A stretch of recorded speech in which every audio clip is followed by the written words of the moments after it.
From the headquarters of Telesur English in Quito, Ecuador, I'm Carla Gonzalez, and this is From the South.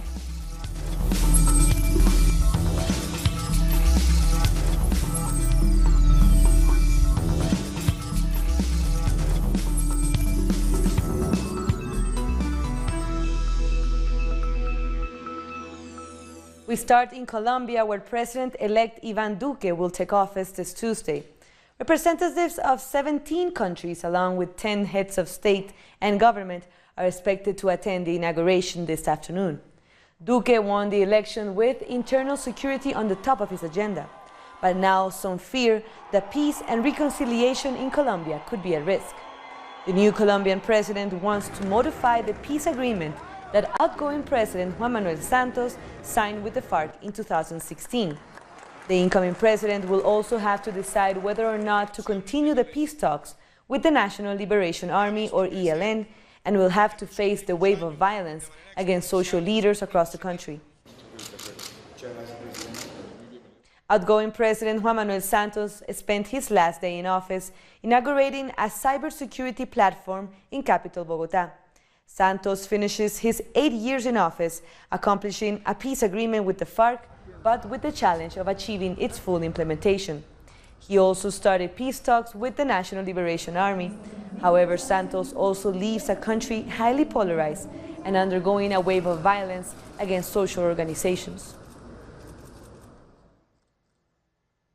Ivan Duque held his first meeting with Ecuadorian President Lenín Moreno. Duque and Moreno aim to strengthen bilateral relations between the two nations, especially in trade and security. The leaders also agreed on developing cooperation efforts in education and telecommunications. Duque is scheduled to meet with the President of Panama, Juan Carlos Varela, and with Honduran President Juan Orlando Hernández. Just hours before the swearing-in of President Duque, Colombia's aviation authority has banned the use of drones in the vicinity of the Nariño Presidential Palace in Bogotá. The aviation authority said the ban on drones was intended to reinforce security for the inauguration ceremony and to ensure the safety of international guests attending the swearing-in. On Saturday, 2 drones were used to attack President Nicolás Maduro in Caracas, and the Venezuelan government said the attack had been organized from Colombia. Now to Venezuela, where officials continue to investigate the circumstances surrounding the attempted assassination of President Nicolás Maduro on Saturday. Maduro and high-level officials met on Monday and during the evening and said all of those who carried out the attack had been captured. They explained that they are now seeking those who masterminded it. The president has said they have sufficient evidence to believe the Colombian oligarchy was involved in the attack, including President Juan Manuel Santos. We have the location. The name of the place where in Chinacota, in the north of Santander, the training of the assassins, the terrorists, was held with Colombian trainers. All of this will be demonstrated in the coming hours, the evidence and the testimonies. Our people want justice against terrorism. On Monday, thousands of people took to the streets of Caracas to show their support for President Maduro. The United Socialist Party of Venezuela made a call for citizens to defend the country's sovereignty, regardless of their political alliance. The demonstration headed towards the Miraflores Presidential Palace, where they were addressed by the Minister of Foreign Affairs, Jorge Arreaza. Other marches also took place across the country. Los pueblos indígenas de Venezuela. We, the indigenous people in Venezuela, are giving the president our full support, solidarity and loyalty. I think that the bad intentions from the far right wing are being exposed. They have a aim, and that is to put an end to this president and the Bolivarian revolution. The people in Venezuela are conscious, and we are here in the streets proving our unconditional loyalty to the president. I'm here supporting our president, peace and democracy. Here are the Venezuelan people showing the world that we are a peaceful country, that we will not allow this attack against the president, and we will fight to defend our homeland. This is the time for national unity. We will not allow blood to be spilled in our homeland. This was a chapter, and we know there will be other chapters of aggression and violence. But if we have already defeated attempts of coups, sabotages, guarimbas, if we have defeated terrorism with democracy in our National Constituent Assembly, if we have defeated oligarchy many times, rest assured, that we will continue to defeat them, because the people are with the Bolivarian Revolution and with President Maduro. Earlier, our correspondent in Caracas, Veronica Insausti, sent this report from the demonstration. I am at a rest stop for citizens that have been marching for hours to support President Nicolas Maduro. Demonstrations are taking place not only in Caracas, but also in different provinces across the country. Individuals have joined social organizations and political movements to reject the attack President Maduro suffered last Saturday. We must recall that yesterday, the Interior Minister said that 6 people were arrested and linked to the assassination attempt, but the investigation continues in order to identify the attack masterminds. Foreign Minister Jorge Ariaza also met the diplomatic corps and with representatives of international organizations to deliver information on the event and to ratify the rejection of this action. Both Ariaza and President Maduro believe that the masterminds of this assassination attempt are based in Bogota and Miami. For now, we will be following the Citizens' March and will keep you updated.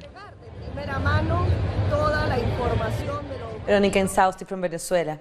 And the Attorney General of Venezuela, Tarek William Saab, has described the assassination attempt as the attempted massacre of the president, his executive cabinet, and the representatives of the public powers. Fue un intento no solamente de magnicidio. It wasn't only an assassination attempt against the president, who was the main target. It should also be described as a massacre, because we were there, and there were also leaders of the public powers and the military high command. If the goal was for the drones with explosives to reach the stage, let's imagine what would have happened. We'll take a short break now, but join us again after this look at what multimedia colleagues are reporting.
Welcome back.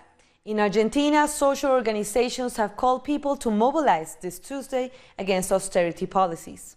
The demonstration coincides with the celebrations of Saint Cayetano, the country's patron saint for bread and work. The social movements want to highlight the hunger and the lack of jobs currently hitting Argentina. Demonstrators also reject the government's $50 billion agreement with the International Monetary Fund. It is more obvious as time goes by that President Mauricio Macri's policies have no limits in attacking workers, small entrepreneurs, and to the people. Wages are going down because of these austerity measures, and the ordinary worker that used to be able to save some money. The National Federation of University Teachers in Argentina called for a general strike across the country. They are calling for an increase in salaries and the public education budget. Education workers in Argentina have not received a response from the government following their demands for union rights. After classes didn't begin for the final term of the year, university teacher unions sent a request to the education minister with demands to end the crisis. This strike started this Monday, but it would last the whole week. If we don't get a positive response, we will continue. We are facing a very concerning situation. Pero es una situación muy grave. It is totally fair, considering that teachers haven't received a salary increase since 2015. More than 190,000 teachers from all across Argentina have rejected the government's plan to increase salaries by just 15%, progressively throughout the year. Although inflation is reaching far higher levels, it is estimated that it will go higher than 30% by the end of 2018. We haven't received a proposal from the government, and that's why we believe that the salary increase won't be higher than 15%. We are taking away unions' right. With these salaries, we cannot purchase anything.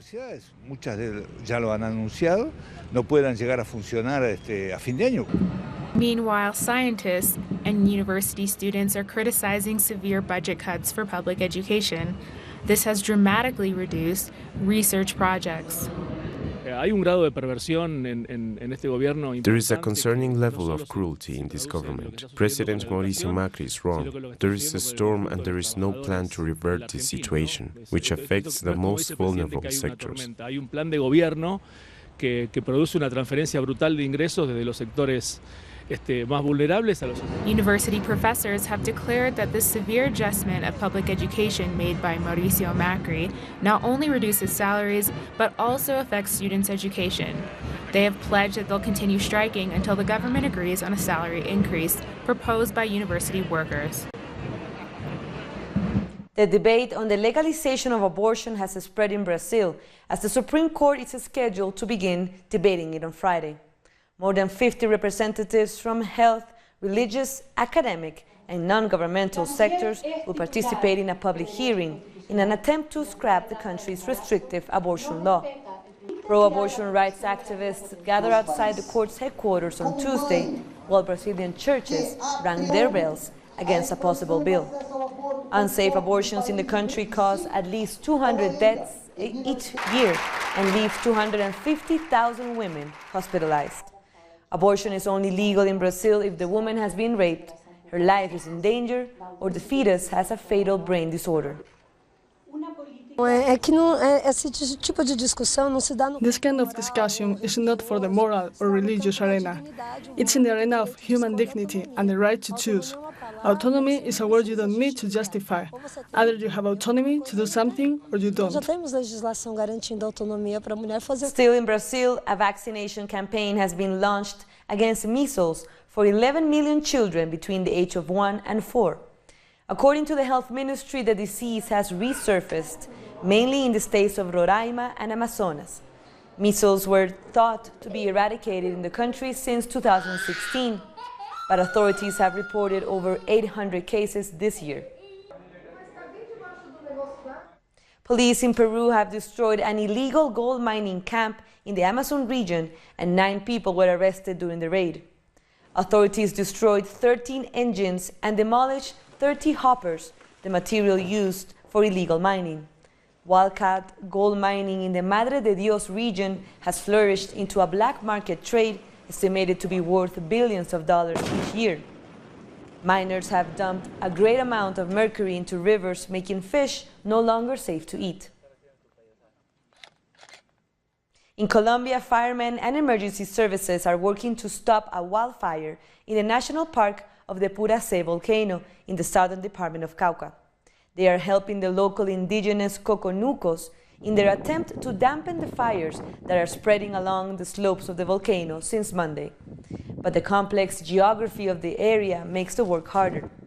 The Red Cross and the Civil Defense have also arrived to the national park to help. A former Barbadian Minister of Industry, Donville Inez, has been arrested and charged in Florida with money laundering. The former lawmaker is accused of accepting bribes from an insurance company in 2015 and 2016, when he was a public official. According to the indictment, Inés engaged in a scheme to accept approximately $36,000 in bribes from high-level executives and laundered that money through the United States. He is accused of using his position to enable the company to obtain 2 government contracts. Bolivia marked 193 years of independence from Spanish colonialism on Monday. This time, they highlighted the great economic achievements made after 12 years of the current administration. The main Independence Day celebration took place in the city of Potosí, where President Evo Morales highlighted the economic strength achieved during his administration and thanks to the strategic nationalization of companies. Some people will surely be embarrassed by this, but after 180 years, we were left with a GDP of 9.5 billion, and now after only 12 years, we have 28.2 billion GDP. On Independence Day, the head of state celebrated all that the country has recovered during recent years and all that the country has achieved in terms of economic and political autonomy. The U.S. Embassy doesn't rule this country anymore, nor the World Bank, nor does the IMF rule economically. As Brother Alvaro used to say, the Chicago boys used to govern this country. Now it is the Chuquiago boys who govern. Let me state this more clearly. The gringos used to govern this country. Now it is us, the Indios, who govern. He also warned about some political opposition sectors which continue fighting to bring back the past, who wish to once again be led by the United States. We know that the North American Empire will never think about the people. The North American Empire only wishes to steal our wealth, as they've always done. They divide us to dominate us, so they can rob us economically. Thanks to the Bolivian people, we have built up Bolivia. President Morales also said that by the end of the year, the final decision of the International Court of The Hague on the maritime litigation against Chile will be known. He asked the people to stand together and reassure that the government has a strategy for the final stage. We'll take one last short break, but join us again after this video from our multimedia team.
Thanks for joining us again. Strong earthquakes have rattled the islands of Lombok and Bali, with the strongest a 6.9 magnitude earthquake hitting on Sunday. So far, nearly 100 have died. For more on this, we are joined by Ken Kuch, who is now in Bali after being evacuated from the Gili Islands, where he witnessed the earthquake and its devastating effects. Thank you for joining us, Ken. What is the situation today after Lombok and some of the other islands were hit? Well, we spent most of the day yesterday on the beach waiting to be evacuated. I was out there by 8 o'clock in the morning and finally got evacuated to Bali at 1. So it was a good 18 hours of wait. The Gili Trawangan is in bad shape. About every other road, I'd say, a wall built so I could fall over on something at any moment. But today, they spent the rest of the day trying to evacuate anyone that's left off of the island so that the cleanup can begin. Fortunately, we had another 4.5 quake at 2:00 this afternoon. So how was the response of the authorities, and how far are local communities getting involved in this process? Well, it's that's all still way too early of a question, because I mean, as I said, we're at the point of getting everyone off the island. I think major cleanup is going to start tomorrow. In the next couple of days. But the first priority is to get everyone off the island. So is there any discussion of any long-term solutions to environmental disasters, especially with Indonesia being prone to earthquakes and volcanic eruptions?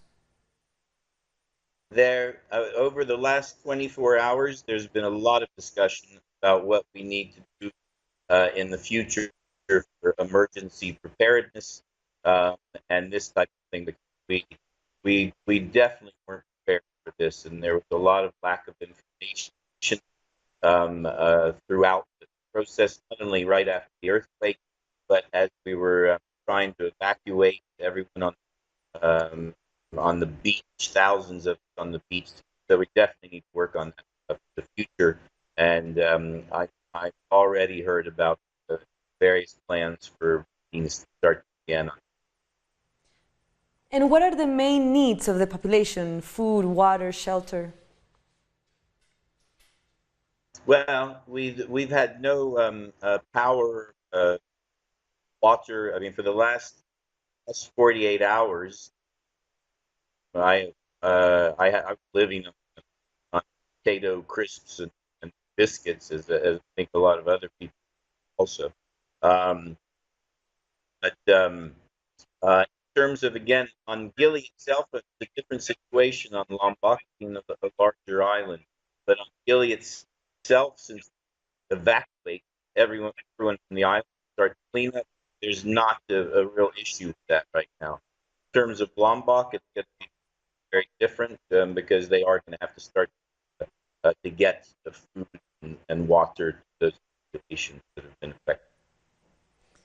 Thank you very much, Ken, for your time, and take care. Okay, thank you. So let's go to another story. Following the reimposition of sanctions on Iran by the United States, President Donald Trump has strongly warned anyone trading with the country. The European Union has criticized the sanctions and passed a law that allows countries to legally trade with Iran in order to protect their economic sovereignty. However, Trump said in the strongest terms on his Twitter account that anyone doing businesses with Iran will not be doing business with the United States.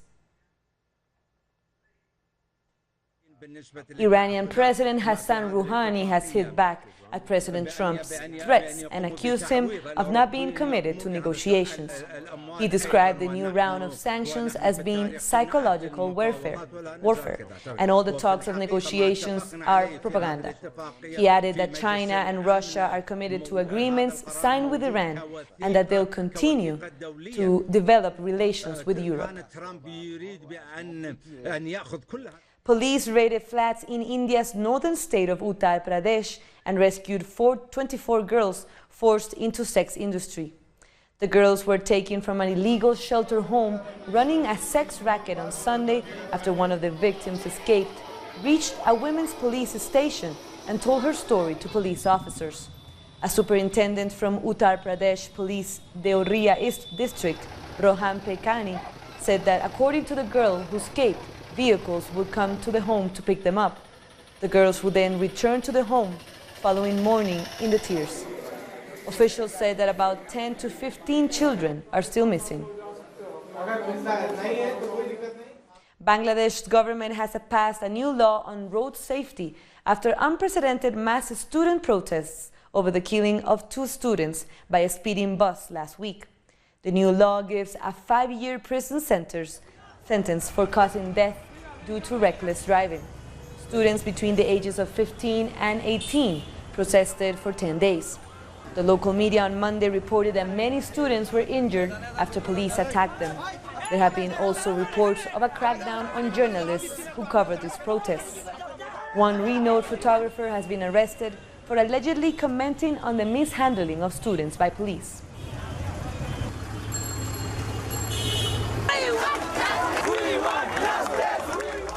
And with that story, we come to the end of this news brief. But as you know, there's another stories you can find on our website at telesurtv.net/English. And be sure to also follow us on social media on Facebook, Twitter, and Instagram. For Telesur English, I'm Carla Gonzalez. Thank you for watching.